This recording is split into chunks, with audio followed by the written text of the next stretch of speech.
Shalom Bapak Ibu, bersyukur berterima kasih sore hari ini saya boleh ada lagi bersama dengan Bapak Ibu Jemaat Pelita Community Ibadah Raya 3. Dan hari ini kita merayakan hari kebangkitan Yesus. Beberapa hari ini kita memperingati dan merayakan sebuah peristiwa yang sungguh terjadi, terbukti di dalam sejarah perjalanan hidup manusia. Dan peristiwa itu, sejarah itu adalah sebuah peristiwa yang dapat mengubah hidup manusia. Dan saya bersyukur saya sedang berdiri di depan jemaat-jemaat yang hidupnya berubah karena peristiwa sejarah itu. Amin. Dan kita tahu Jumat yang lalu kita sudah memperingati hari kematian Yesus. Dan hari ini kita merayakan hari kebangkitan Yesus. Nah, sungguh satu hal yang terus harus terpatri dalam hidup kita. Betapa Allah begitu mengasihi hidup kita. Beberapa waktu ini ada lagu, ya mungkin sekali dua kali saya dengar, saya ingat saja kata-katanya tapi saya nggak bisa nyanyiin karena memang saya nggak belajar. Yaitu jangan jual Yesus karena harta, jangan jual Yesus karena tahta, jangan jual Yesus karena cinta. Saya cuma ingat itu liriknya. Kenapa? Karena memang beberapa waktu ini kan, ya tapi saya pikir sejak saya kecil, sejak dulu, hampir setiap tahun ada masa-masa tiba-tiba akan muncul berita, ada orang-orang yang ya public figure meninggalkan iman kepada Kristus. Sehingga muncullah beberapa video-video tandingan, kalau saya boleh pakai istilah itu. Ada yang ngomong, wah jangankan dia, Yudas aja menjual Yesus, itu enggak menggoyahkan imanku, apalagi cuman dia. Ya, setiap orang berhak mempunyai pandangan apapun, tapi tentu kita tidak mau menghakimi siapapun, karena itu yang Tuhan ajarkan, amin. Nah, tetapi melalui momen Paskah tahun ini, sebuah perenungan pribadi dalam hidup saya, dan kemudian saya bagikan dalam bentuk khotbah kepada Bapak Ibu. Jumat kemarin saya sudah bagikan di cabang kita di Kirana, tadi pagi di ibadah 1, terus di ibadah 2, dan hari ini saat ini di ibadah 3. Nah, hari ini kita mau mengintrospeksi diri kita hari ini. Apakah kekristenan kita itu Kristen sejati atau Kristen pokat? Nah, itu judul khotbah saya hari ini Bapak Ibu. Kristen sejati versus Kristen pokat. Walaupun tentulah doa saya setiap kita didapati Tuhan sebagai Kristen sejati. Nah, walaupun sekelumit saya akan jelaskan apa sih Kristen pokat itu Bapak Ibu. Karena mungkin selama ini Bapak Ibu sering dengar istilah Kristen tomat. Hari Minggu tobat, hari Senin umat. Nggak usah nunggu hari Senin kadang ya. Tobatnya cuma kalau ada di dalam gedung gereja. Di luar gedung gereja kumat. Tapi sebenarnya saya nggak setuju dengan istilah tomat. Karena orang kalau tobat dia nggak akan kumat lagi Bapak Ibu. Nanti kita akan belajar. Makanya kenapa saya lebih suka memakai istilah Kristen pokat. Yaitu kapok, setelah keadaan baik-baik lagi, dia kumat. Oke, jadi kita mau belajar pelan-pelan. Sekali lagi saya mau mendasari khotbah saya dengan doa dan harapan kita masuk di dalam kategori Kristen sejati. Yang percaya dia Kristen sejati katakan amin. Amin. Nah, tapi kembali sekali lagi saya katakan di momen Paskah ini perenungan bagi saya ketika melihat memang apalagi kalau hari-hari ini kita sedang dengar banyak khotbah-khotbah tentang akhir zaman. Ya firman Tuhan juga memang katakan bahwa banyak yang terdahulu akan jadi yang terkemudian. Tapi sekali lagi di doa saya setiap kita setia sampai akhir. Karena kita Kristen sejati. Nah, apa itu Kristen pokat Bapak Ibu? Kristen pokat itu seperti ini menurut pandangan saya.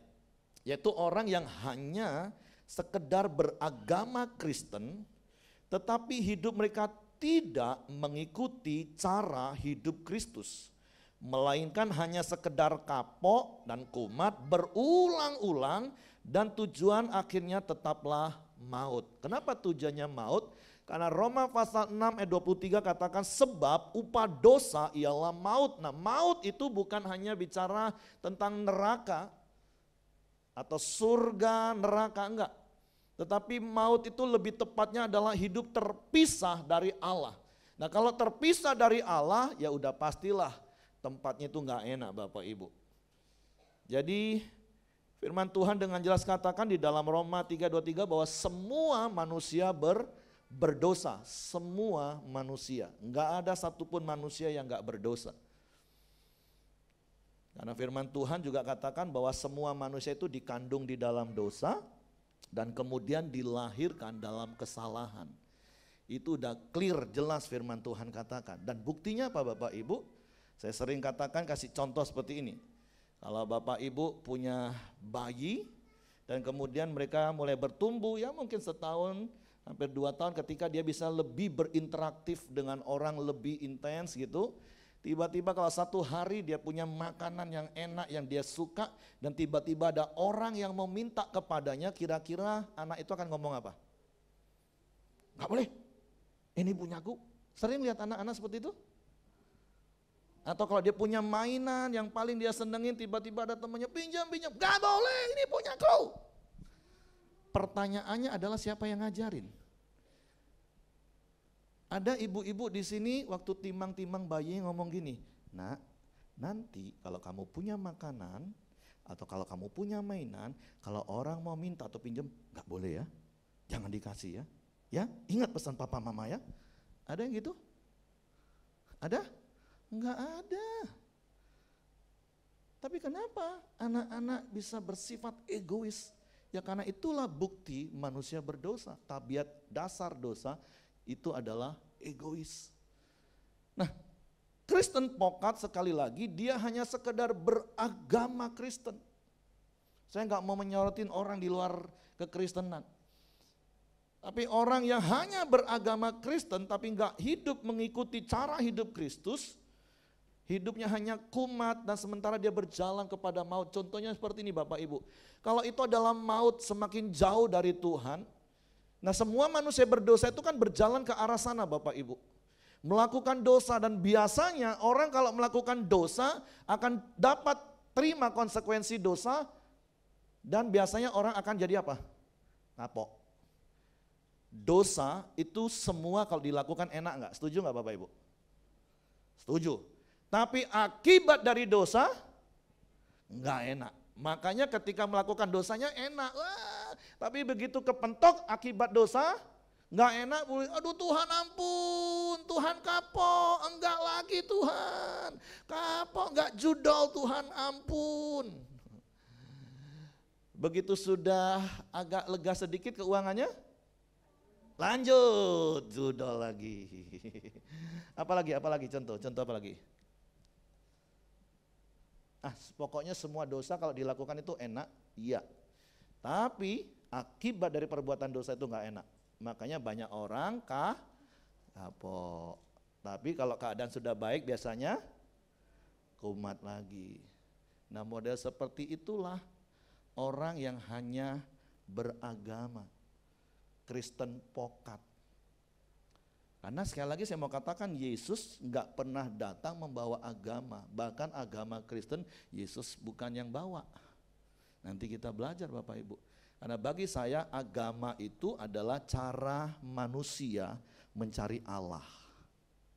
Makanya enggak usah heran ada begitu banyak agama yang berbeda-beda. Saya tetap percaya Allah itu satu, Allah itu esa.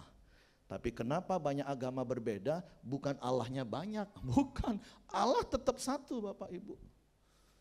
Tapi karena agama itu adalah cara manusia mencari Allah, ya wajar saja. Kelompok A ngomong kalau mau cari Allah, caranya A. Kelompok B ngomong kalau mau cari Allah, caranya B. It's normal, it's okay bagi saya. Tapi saya mau kasih tahu, agama tidak akan pernah membawa kita bertemu dengan Tuhan. Karena Tuhan itu maha kudus dan semua manusia berdosa. Antara kekudusan Allah dan dosa manusia itu gak akan mungkin bisa bersatu. Ya, saya tahu semua agama pasti mengajarkan melakukan hal baik. Tapi pertanyaannya harus sebaik apa untuk kita mencapai kekudusan Allah. Tadi pagi di ibadah 2 saya katakan contoh ilustrasi gini. Karena ibadah Padang, ya anggaplah Ibu Yuliana semalam berpikir, aku mau buat telur dadar lah supaya yang lain kebagian walaupun gak semua. Karena punya telur 10 di rumah. Dipecahin tadi pagi 1, 2, 3, 4, 5, 6, 7, 8, 9, bagus telurnya, wih omega lagi. Giliran telur ke 10, cebrak, busuk Bapak Ibu. Waduh, kira-kira menurut Bapak Ibu, Ibu Yuliana akan terusin dan terus dibagi ke jemaat ibadah 2 enggak tadi? Enggak. Layak enggak? Kenapa enggak? Kan yang bagus 9 telurnya. Udah terkontaminasi, udah busuk semua. Bayanglah urusan telur yang cuma 1 busuk aja udah enggak layak kita kasih ke orang Bapak Ibu. Apalagi kita manusia berdosa. Mana bisa kita layak menghadap Tuhan yang Maha Kudus. Mau berbuat baik sebaik apa, esensinya manusia itu tetap manusia berdosa. Karena bukan ketika kita melakukan perbuatan dosa kita jadi berdosa, bukan Bapak Ibu. Justru karena semua manusia berdosa maka kecenderungan hatinya dia melakukan perbuatan dosa. Nah tapi sekali lagi kita bersyukur. 2000 tahun yang lalu Allah datang ke dalam dunia mencari manusia, itulah kekristenan. Amin. Dalam pribadi Yesus dia datang karena mengasihi manusia. Dia mati di kayu salib, dia mencurahkan darahnya, menebus dosa, menghapus dosa, menebus hidup manusia berdosa yang percaya kepadanya. Itulah kekristenan. Jadi kekristenan bukan cuma sekedar agamawi, bukan. Jadi hari ini sekali lagi saya berdoa kekristenan kita bukan hanya sekedar agamawi. Tapi kekristenan kita adalah kekristenan sejati. Karena jaminannya bukan karena sekedar kita beragama Kristen, berKTP Kristen, tiap minggu datang gereja kita merasa dekat dengan Tuhan. Bukan itu jaminannya. Gambar di pertama tadi Kristen sejati itu gambar Yesus. Kristen pokat itu ya saya tanya AI itulah gambar Yudas Iskariot. Mungkin seperti itulah walaupun enggak. Tapi itu contoh kenapa saya gambar Yudas Iskariot. Karena Yudas Iskariot itu kurang dekat apa dengan Yesus Bapak Ibu. 3,5 tahun dia ikut Yesus. Tapi satu ayat di dalam Yohanes pasal 6 ayat 64. Firman Tuhan berkata seperti ini. Tetapi ini Yesus berkata, di antaramu ada yang tidak percaya. Jadi jangan bangga kalau engkau merasa dekat dengan Yesus Bapak Ibu. Selain Yudas saja, di dalam kisah, di dalam perjalanan Yesus, selalu ada 3 kelompok yang dekat dengan Yesus. Tahu Bapak Ibu, kelompok yang pertama itu kelompok apa?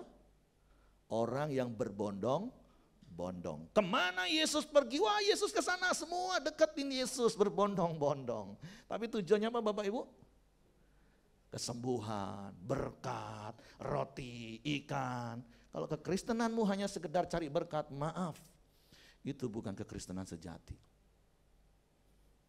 Kekristenan sejati nanti kita belajar. Kelompok yang kedua, yang selalu ada di mana Yesus ada. Orang Farisi, ahli Taurat, Saduki. Tapi dekat-dekat Yesus ngapain mereka? Cari salah Yesus terus pokoknya. Dan kelompok yang ketiga itu murid-murid. Ada murid juga keselip satu, ternyata dia bukan murid sejati. Tapi sekali lagi doa saya, kita semua adalah murid sejati. Nah Yudas dari sejak semula, dia gak percaya kepada Yesus. Tapi perhatikan baik-baik Bapak Ibu. Yudas tidak pernah ditentukan Allah untuk menyerahkan Yesus, enggak. Yang Allah tentukan bahkan dinubuatkan bahwa Yesus anak Allah itu yang akan diserahkan dan dihukum dan disiksa dan disalib. Tapi siapa yang menyerahkan? Alkitab tidak mencatat dan Allah tidak pernah menetapkan. Jadi Yudas nasibnya sudah ditentukan. No, kekristenan Alkitab tidak berkata tentang nasib. Wah, udah ditetapkan Pak. Enggak. Yudas sama seperti setiap manusia diberi free will, kehendak bebas. Bahkan kalau Bapak Ibu baca keseluruhan di pasal 6 ini, atau di pasal Yohanes perjamuan malam, Yohanes 13 kalau nggak salah. Itu sampai detik-detik terakhir Yudas diberi kesempatan nggak sama Yesus. Diberi, bahkan nggak tanggung-tanggung diberi kesempatan Bapak Ibu. Yudas duduk di sebelah kiri Yesus. Dan Bapak Ibu sudah pernah dengar khotbah Pak Ayong? Budaya Israel, orang yang duduk di sebelah kiri itu orang yang dihormati. Orang yang duduk di sebelah kanan itu orang yang dikasihi. Makanya ada orang tua murid pernah ngomong sama Yesus, Tuhan Yesus, nanti kalau engkau sudah datang memerintahkan, orang Yahudi itu waktu mau ngikut Yesus itu Mesias, dia pikir Yesus itu akan jadi pembebas bangsa Israel untuk membebaskan dari jajahan Romawi. Nah nanti kalau Yesus lu udah jadi raja, memerintah, tolong ya anakku taruh di sebelah kanan dan sebelah kirimu ya. Karena itu sebuah tempat kehormatan sebelah kiri, kalau kanan dikasihi. Yudas sampai detik terakhir diberi kesempatan oleh Yesus. Tapi Yudas menyia-nyiakan kesempatan itu. Dia tetap menjual Yesus. Karena dari semula dia nggak percaya. Yesus tahu. Yesus nggak langsung hukum, mati kau nak menyerahkan aku. Enggak, diberi kesempatan Bapak Ibu. Bahkan saya mau katakan gini Bapak Ibu. Kalaupun seandainya, kan setelah menjual Yudas nyesel gak? Nyesel. Dia pengen bertobat gak? Pengen. Cuman dia datang kepada orang yang salah. Dia datang kepada ahli Taurat, imam-imam dan orang Farisi. Dan ketika dengan penuh penyesalan dia datang kepada mereka dan mereka ngomong apa? Sorry ya, itu bukan urusan kami, itu urusanmu. Sebelum saya lanjutkan ke topik khotbah yang mau saya sampaikan sore hari ini, berkaitan juga dengan fokus kita sepanjang tahun ini. Jangan sampai kita menjadi seperti ahli Taurat, imam-imam dan Farisi. Gara-gara kita justru orang gak bisa bertobat dan percaya Yesus. Ya, nanti kita belajar lebih detail, karena sepanjang tahun ini kita akan belajar. Kan 3 bulan ini kita sudah belajar mengerti kehendak Bapa. Apa itu kehendak Bapa? Yaitu setiap orang yang melihat anak, melihat Yesus dan percaya, mereka menerima anugerah hidup kekal. Itu kehendak Bapa. Dan zaman sekarang orang bisa melihat Yesus lewat siapa Bapak Ibu? Lewat kita. Nanti kita akan belajar lebih detail. Jadi jangan sampai kekristenan kita hanya menjadi seperti Kristen pokat, sekedar beragama. Karena apa Bapak Ibu? Karena Kristen itu artinya pengikut Kristus. Kata ikut itu bahasa aslinya itu meniru. Jadi Kristen itu adalah peniru cara hidup Yesus, pengikut Yesus. Nah makanya kalau kita baca di dalam Kisah Para Rasul, pasalnya yang ke-11 ayat 26, ayat itu berkata seperti ini, Bapak Ibu nanti boleh baca keseluruhan kisah itu. Mereka tinggal bersama-sama dengan jemaat itu 1 tahun lamanya sambil mengajar banyak orang. Di Antiochialah murid-murid itu untuk pertama kalinya disebut Kristen. Jadi sekali lagi bukan Yesus waktu turun dari surga menjadi juru selamat yang ngomong, aku bawa agama Kristen ya, nanti kamu disebut Kristen ya. Enggak Bapak Ibu. Justru orang-orang yang tidak percaya kepada Yesus waktu itu di Antioquia melihat orang-orang yang percaya kepada Yesus, melihat murid-murid Yesus, hidup mereka, cara hidup mereka seperti Yesus hidup. Makanya mereka ngomong, wah ini peniru Kristus nih, peniru Yesus nih. Makanya mereka disebut Kristen dan sampai hari ini kita disebut Kristen. Karena Kristen itu artinya meniru Yesus. Coba tanya kanan kiri, kamu udah niru Yesus gak? Waktu dicaci maki Yesus gak balas caci maki, kamu udah niru belum? Atau saya mau tanya gini, Bapak Ibu pernah punya pengalaman dalam hidupmu, engkau ketemu dengan seseorang yang kau gak kenal, tapi setelah beberapa saat dia ngobrol, mungkin relasi bisnis, terus ya kau bisnis, dan tiba-tiba dia ngomong nih, kamu Kristen ya? Pernah ngalami gitu Bapak Ibu? Pernah. Wah berarti Anda Kristen sejati. Karena orang itu melihat hidupmu seperti Kristus. Amin. Dan harusnya memang seperti itu.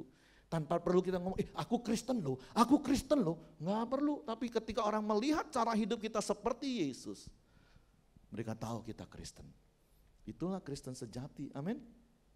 Nah, hari ini saya cuma mau mereview hidup kita lagi, apakah kita sudah menjadi seorang Kristen sejati, karena untuk menjadi seorang Kristen sejati, itu patokannya, polanya, pakem, nggak berubah.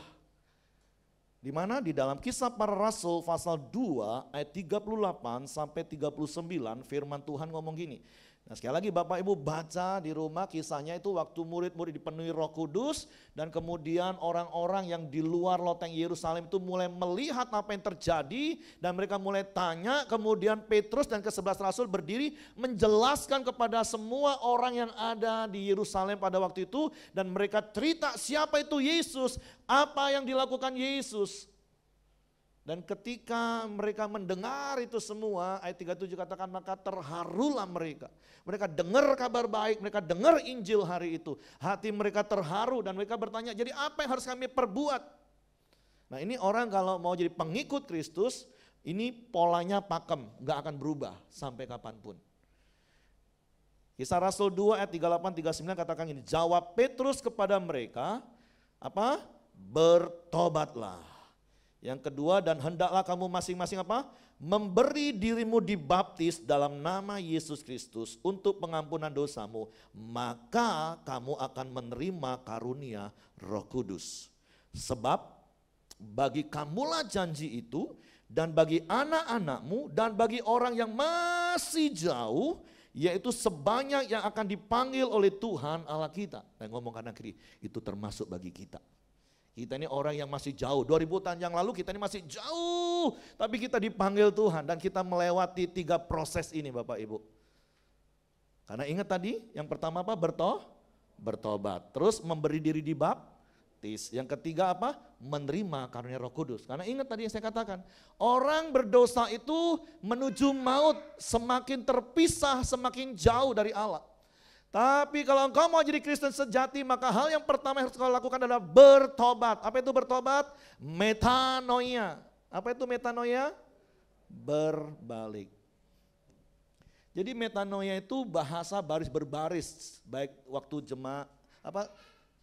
kerajaan Yunani, Romawi. Jadi kalau mereka baris berbaris itu gini, 1, 2, 1, 2, metanoia. Metanoia itu berbalik, ngomong kanan kiri. Kamu udah metanoia? Udah berbalik? Hidupmu gak lagi menjauh dari Tuhan, tapi udah berbalik ke arah Tuhan? Nah di bertobat itu, metanoia itu melalui apa yang kita ingat beberapa hari ini di momen Paskah, ketika kita mengaku kita orang berdosa, kita minta ampun dan kita terima Yesus sebagai Tuhan dan Juru Selamat sebagai bentuk pertobatan kita, maka kita diampuni. Dosa kita semua dihapus. Dan saya mau kasih tahu, jangan lagi ragu. Karena sampai hari ini kadang saya sering ketemu orang yang menamakan dirinya Kristen, masih tanya gini, Pak, kira-kira aku ini diampuni enggak Pak? Waduh, kamu udah metanoia belum? Kamu udah sungguh-sungguh belum sadar kau manusia berdosa dan usahamu gak akan mungkin membuat engkau kepada Allah. Tapi hanya kepercaya Yesus satu-satunya Tuhan. Harusnya kau yakin dan percaya engkau sudah diampuni. Tapi firman Tuhan katakan karya salib Yesus bukan cuma sekedar mengampuni dosa kita. Bukan cuma sekedar menebus hidup kita. Tapi firman Tuhan katakan oleh bilur-bilurnya kamu sembuh. Amin. Ini bukan cuma sekedar bicara soal sakit tubuh Bapak Ibu. Kalau zaman sekarang it's okay, melalui dokter, melalui obat yang kita beli di apotik, Tuhan bisa pakai itu semua untuk menyembuhkan kalau tubuh kita sakit. Bahkan firman Tuhan katakan hati yang gembira itu obat yang manjur. Tapi ada sakit yang gak bisa diobati pakai obat apapun. Sakit apa Bapak Ibu? Sakit hati. Perasaanku sakit. Saya temukan ada begitu banyak orang Kristen udah berpuluh-puluh tahun ngakunya orang Kristen, tapi hatinya penuh kepahitan, kemarahan, kekecewaan, kesakitan. Aduh. Padahal waktu engkau metanoia bertobat, engkau mengaku, engkau disembuhkan, amin. Dan gimana caranya disembuhkan Bapak Ibu? Seperti Tuhan mengampuni kita, Tuhan gak ingat-ingat salah dan dosa kita, begitulah caranya kalau engkau mau disembuhkan. Taruh rasa sakitmu di bilur-bilur Yesus, gak usah dipikul lagi, cukup Yesus udah pikul rasa sakitmu. Karena saya mau kasih tahu, yang membuat hatimu semakin sakit itu kenapa Bapak Ibu? Kenapa? Karena engkau ingat-ingat terus salah orang. Karena engkau ingat-ingat terus salah suamimu. Karena engkau ingat-ingat terus salah istrimu. Karena engkau ingat-ingat terus salah orang tuamu. Hari ini Bapak Ibu di momen Paskah tahun ini, taruh rasa sakitmu, iya Tuhan hatiku sakit karena si A, si B, si C. Tapi aku tahu bilur-bilurmu sudah menanggung itu semua. Seperti engkau mengampuni aku dan melupakan itu semua. Aku mau ampuni dia. Aku gak mau ingat-ingat lagi. Ya, mengampuni itu keputusan. Sembuh itu proses. Tapi lupa memang gak bakalan karena kita gak gila Bapak Ibu.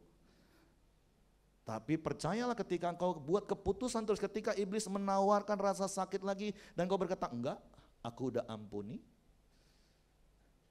Ditawarin lagi, enggak aku udah ampuni, enggak aku gak mau ingat-ingat lagi. Engkau akan sembuh. Tapi metanoia bertobat bukan sampai batas disembuhkan saja Bapak Ibu. Engkau akan dilepaskan, engkau akan dibebaskan dari semua ikatan, kebiasaan buruk, pikiran sia-sia. Sehingga hidupmu akan maksimal Bapak Ibu.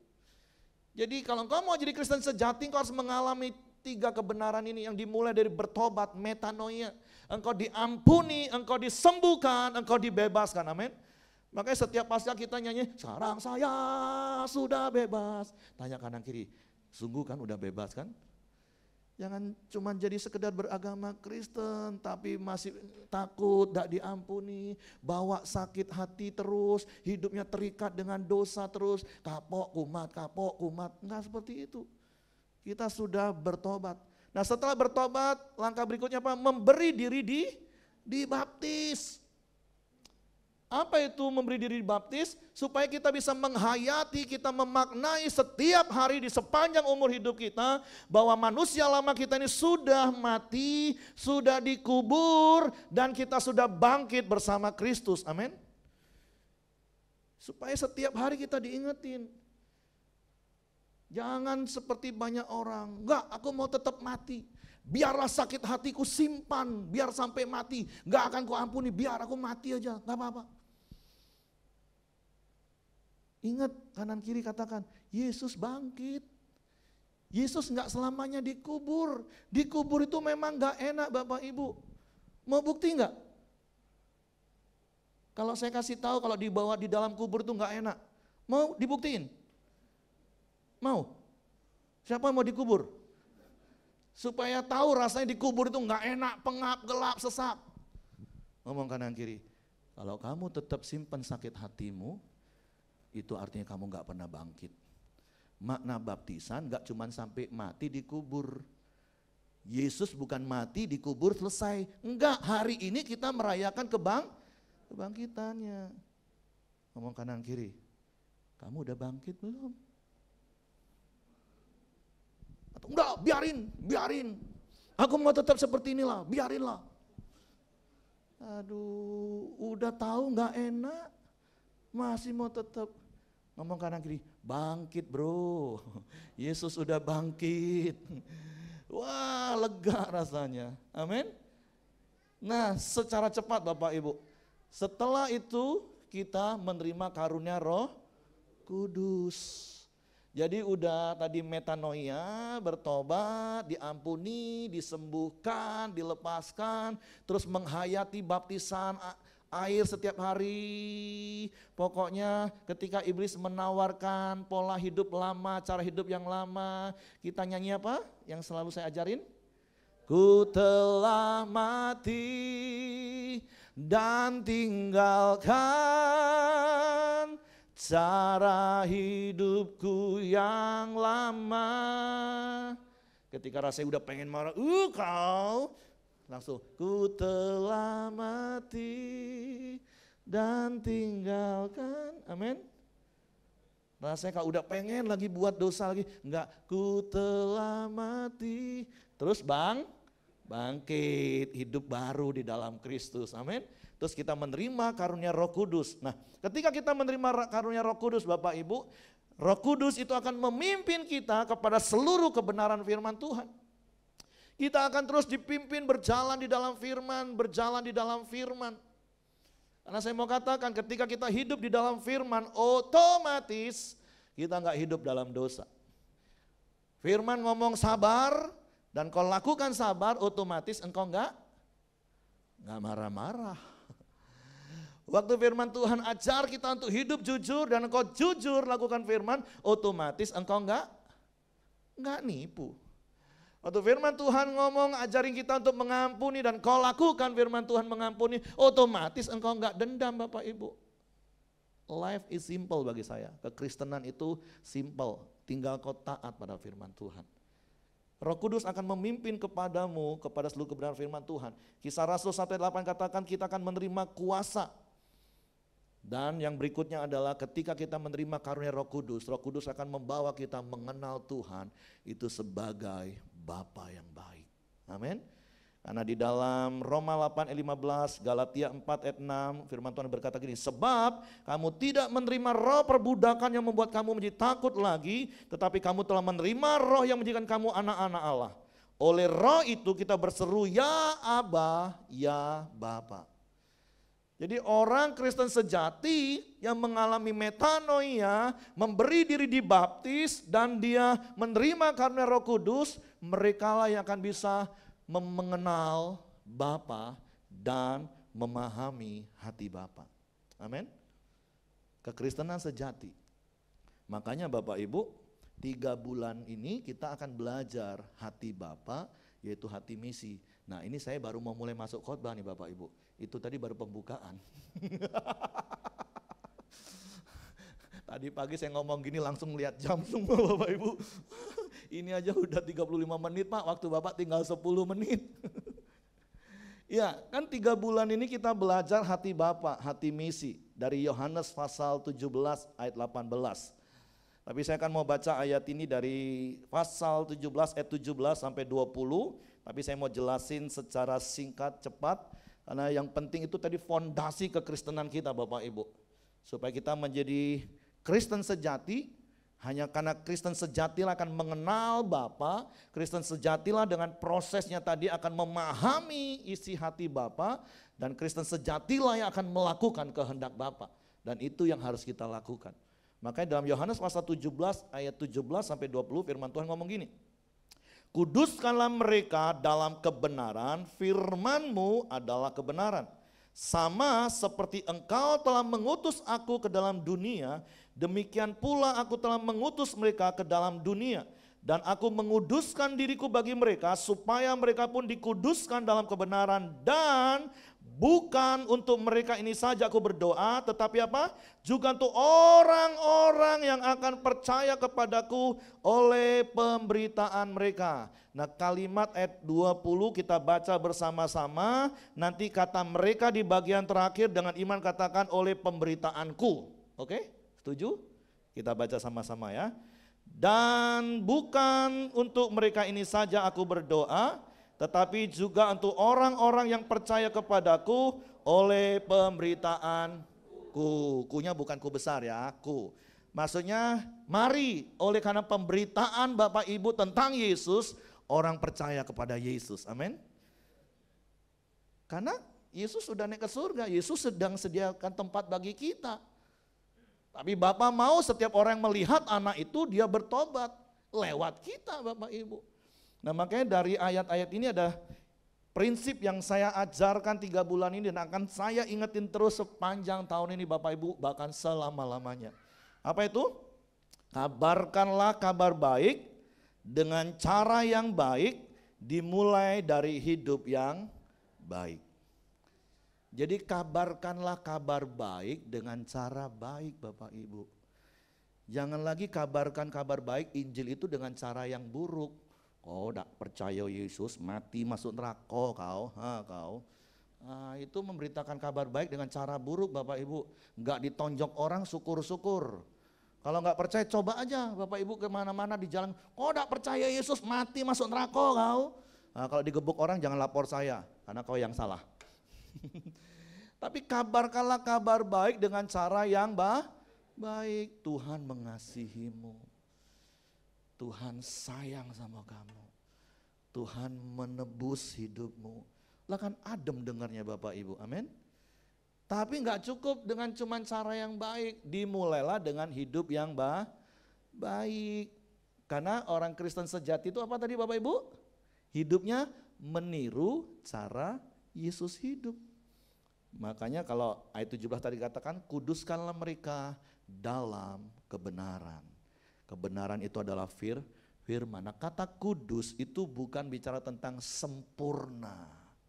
Karena kesempurnaan hanyalah milik. Ya, nanti saya salah pula kalau disebut itu. Padahal kan sah-sah saja saya sebut itu sebenarnya kan. Kesempurnaan itu hanyalah milik Tuhan yang Maha Esa. Jadi jangan takut Bapak Ibu, bicara hidup kekudusan kita itu bukan bicara sempurna. Kata kudus itu hageos. Bahasa Yunaninya, artinya berbeda. Artinya begini, ketika kita hidup sesuai dengan firman Tuhan, maka hidup kita akan berbeda dengan cara hidup orang dunia. Itulah hidup kudus. Roma 12 ayat 2 katakan, janganlah hendaknya kamu menjadi serupa dengan dunia, tapi berubahlah oleh pembaharuan budimu. Makanya kenapa berkali-kali saya katakan kalau saya ada di mimbar, maka pesan yang selalu akan saya ulang-ulang adalah apa? 4M, atau jemaat sampai hafal. Apa itu 4M? Menerima firman Tuhan setiap hari, merenungkan firman Tuhan siang dan malam, melakukan firman Tuhan sebagai gaya hidup, membagikan firman sebagai kesaksian hidup. Itu harus dihidupi setiap hari Bapak Ibu. Amin. Dan karena firman Tuhan itulah yang akan membuat kita semakin serupa dengan Kristus. Saat kita hidup sesuai dengan firman Tuhan, maka Kristus akan semakin nyata dalam hidup kita. Itulah kekristenan sejati. Kenapa? Yang kedua, ayat yang menjadi tema kita 3 bulan ini ayat 18. Seperti Bapa mengutus aku, demikianlah aku mengutus mereka, kata Yesus.